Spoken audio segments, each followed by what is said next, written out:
She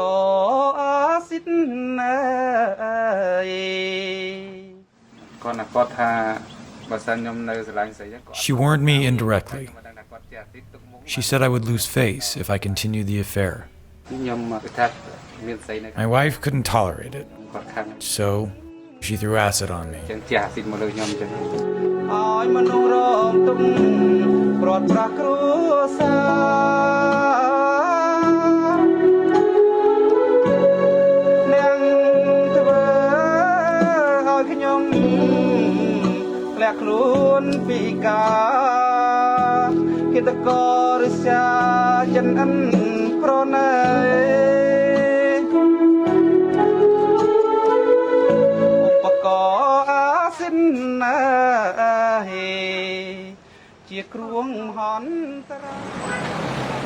This is Seth Maidans in Phnom Penh, Cambodia.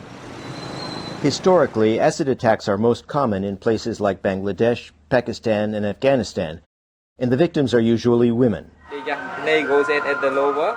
But in Cambodia, nearly half the victims are men, and attacks can result from personal and business disputes as well as jealous rage. Before, I didn't know exactly how it would affect my husband's life. If I knew what I know now, I wouldn't have done this. There have been hundreds of acid attacks in Cambodia over the past decade. Acid's widely available for maintaining machinery, clearing drains, and processing rubber. It's also used in rural communities as a source of power. There was an obvious spike in acid attacks because people learned about it, learned that it was cheap, and people being able to get away with it. A British-American doctor, Jim Goligly, founded the Cambodian Acid Survivors Charity 6 years ago, offering free medical and psychological care for victims. The shelter also provides long-term housing, physical therapy, and occupational training. We came to the realization that we either had to form some sort of rehabilitation organization to get them better and to allow them to return to some sort of productive life, and perhaps avoid them committing suicide. In many cases, the perpetrators are never arrested.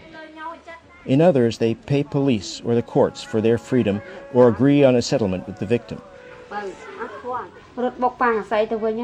I saw her clearly running away, but then I saw only shadows, and then I was blind.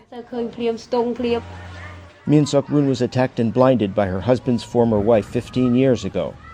Her attacker bribed police and lived freely for years before being recently jailed. During that time, Mrs. Sok Run suffered through 40 operations and is now being cared for by her daughter. I wish my children could have seen me when I was beautiful. Today, the center has been advising the government on a law that would restrict acid sales, require warning labels, and impose longer sentences for the most severe attacks. But this legislation is stalled, and some civil groups believe that even if it passes, it would be a law without teeth. It will be the same as everything else, no matter what they pass, then the question is who's going to enforce it. Acid attacks are part of a culture of violence and impunity in Cambodia.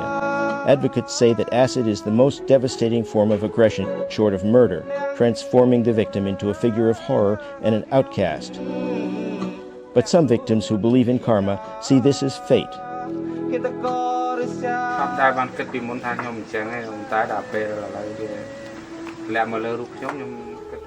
I ask myself, why me?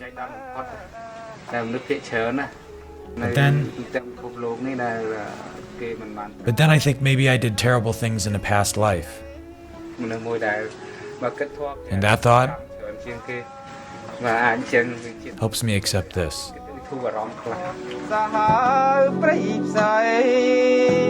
ជនល្មើងអប្រិយមិនផុនច្បាប់ឡើយ